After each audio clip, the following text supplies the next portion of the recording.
Make an amazing first impression with everyone. How's your energy? How's that fire inside you that's burning to meet new people and to share what you do while helping others at the same time? Having the right energy when you walk right into a room or reach out to shake someone's hand is everything when making that first grand impression. I know I've observed many times when people say to me, "Wow, Bart, you have a really great handshake." I guess I do, Make that first impression. When you walk into that room, you're scanning the scene, you're looking to see who's there. And of course, something that I talk about in my networking tactics, that book, when you want to make that first great impression, a great way to make a great impression on the whole room is to walk in, find somebody, and take a picture of yourself. But don't forget to put that flash on. That flash is going to go throughout the room, and everyone's going to kind of turn their head. Who was that? That is a great first impression. And you haven't even spoken to anybody, over there, across the room, but they see you and they're like, "Who is that?" That's a great way to make a great first impression. Make every first encounter count, even if you don't want to be there. What if you don't feel like networking? What if you don't feel like going to a networking event? What if you feel like you're just staying home? Have you ever noticed that when you had to go to an event that you didn't feel like going to, or you had an opinion about, or maybe you were just tired, that in the end, it was a total, complete waste of your time? We've all been there. You show up to the event, and by the end of the night, you find yourself saying to yourself, "Self, I was right about this event, and I should have stayed home." That being said, for the future, our advice to you, stay home. Why? Because if that's the way you feel before the event, chances are you might also feel that way or worse during the event, thinking you'd rather be somewhere else. It's true. I've been there myself 100 times. Why did I come here? I need to be home working, or I need to be somewhere else doing something else. That's no impression to leave with people that you met. Well, I'd rather not be here. So that's kind of a networking mistake. Make every first encounter count if you're going to be there all, wholeheartedly. We've all been to events that bored us, or we were unsuccessful in teaching us something new or benefit from. What happened, though, in each case, was that we showed up with the right mindset and attitude, and we still had an amazing time. No matter how bad the event itself might be, there is always usually, good people there to meet, new friends to make, and even new business ideas and partners to entertain in your mind. So I guess, make the most of it. But that is the truth.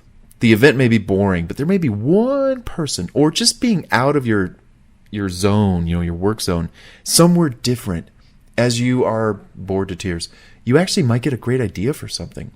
So we've also been to events where we spent much of our time in the hotel lobby, the bar, the restaurant, the coffee shop, or the parking lot, talking until all hours of the night because of the awesome experience.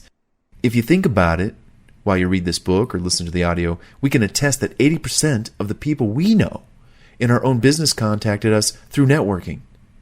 That says a lot about what you can expect from networking and the kind of excitement and enthusiastic people we meet and you will meet also if you get out and network. What to do and bring to an event. Don't forget your marketing materials. If you have something to sell, don't just tell people about it. Stick something in their hand. Give them samples to take home with them. Go to your event with a postcard, a flyer, a handout, a brochure, trifold, anything that tells people what you do so you don't have to explain every detail about your business. Have you written a book, or 2, or 3? Do you have a YouTube channel stuffed with videos? Do you have a podcast? Create a handout that looks like a menu showcasing all your books and videos and podcasts, whatever you do. Let people visually see what you do and let them ask questions that interest them instead of you monopolizing a conversation with fire hosing them to death with explanation. Most people will either tune out or forget what you said anyway, because they have several other people to talk to, or they talk to people before you. By you giving them something for them to take home, you'll be remembered and your contact information is readily available. So, keep extra marketing materials with you in the car, or better yet, keep digital copies of them on your phone. We've been to some events where people don't have business cards or they run out during the evening of cards.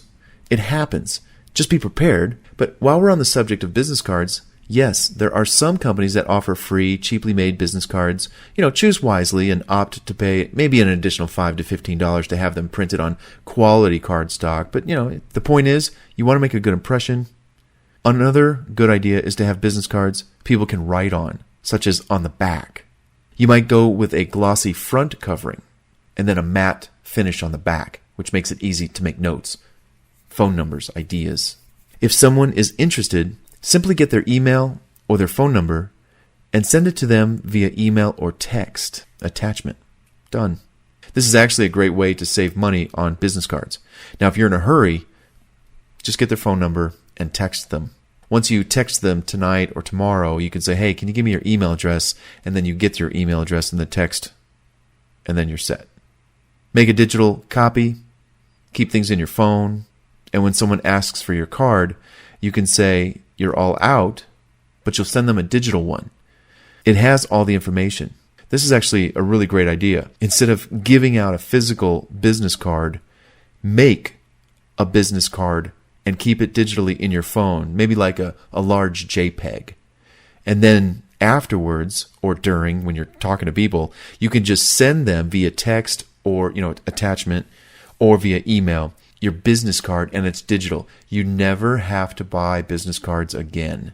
So take a little time. If you are graphically astute and you can open up a graphics program and kind of do this, you don't even need to do it in graphics. You can actually do this in like Microsoft Word or TextPad or Notepad.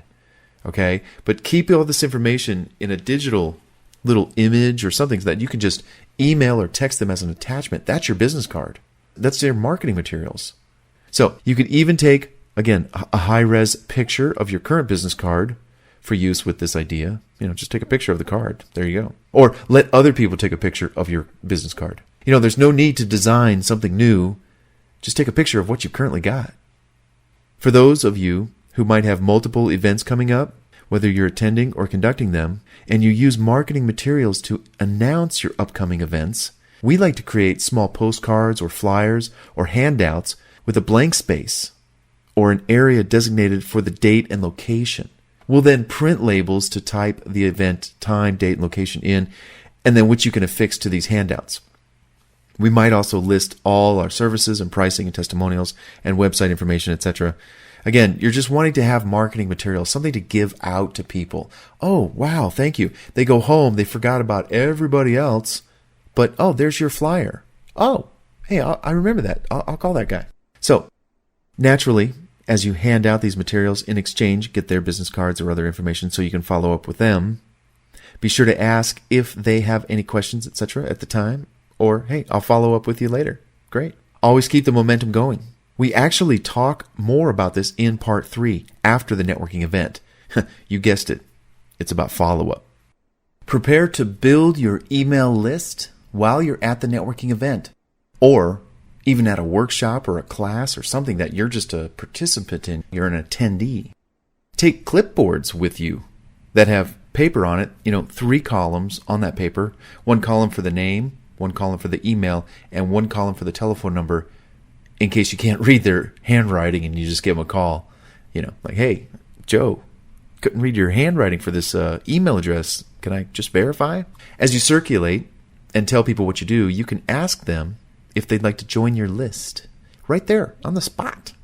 You can mention that by signing up for a promotion, they might receive something for free. Book excerpts, a free report, a free book, a free audio, something.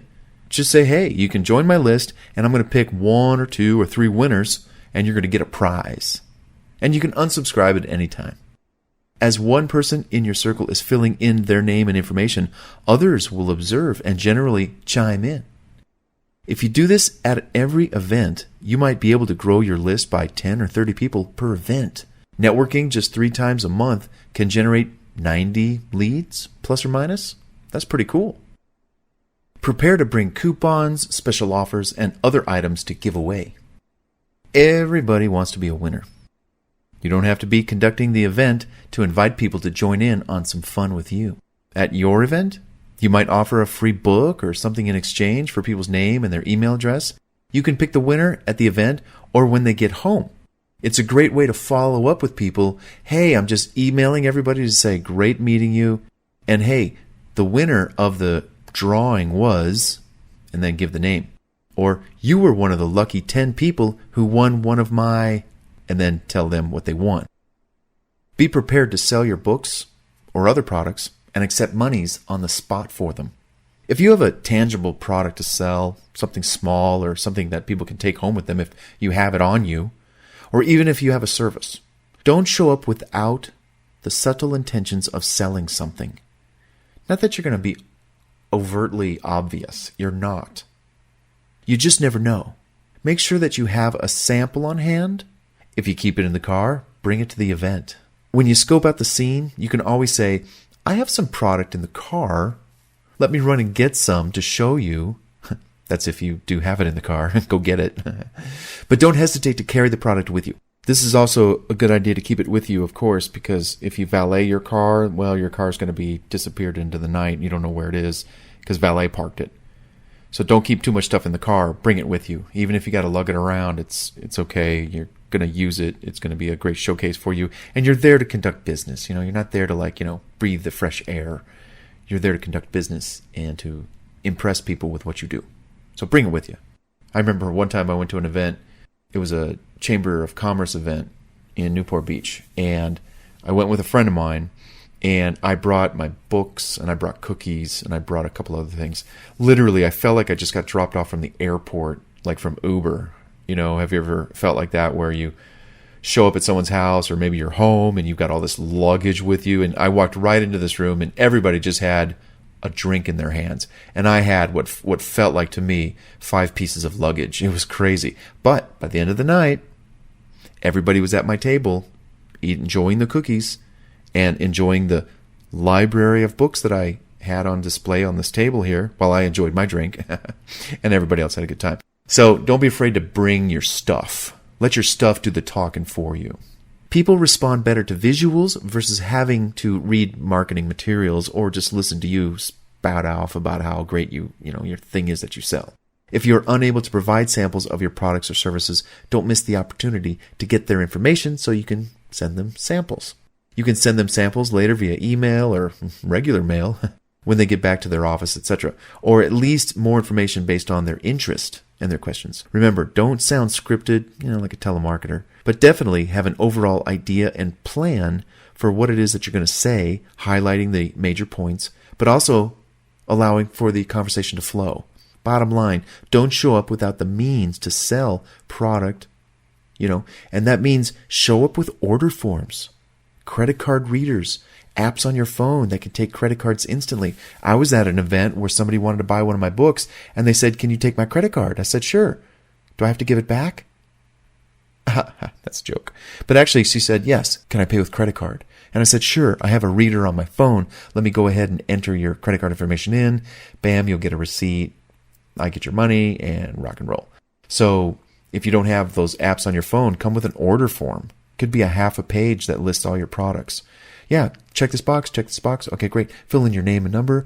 Put your credit card information on the order form, and then give me the credit card so I can just review the numbers that you entered on the form to make sure that they're correct. We'll just double check it. Okay, is this the correct billing address? The correct zip code? Okay, great. All right.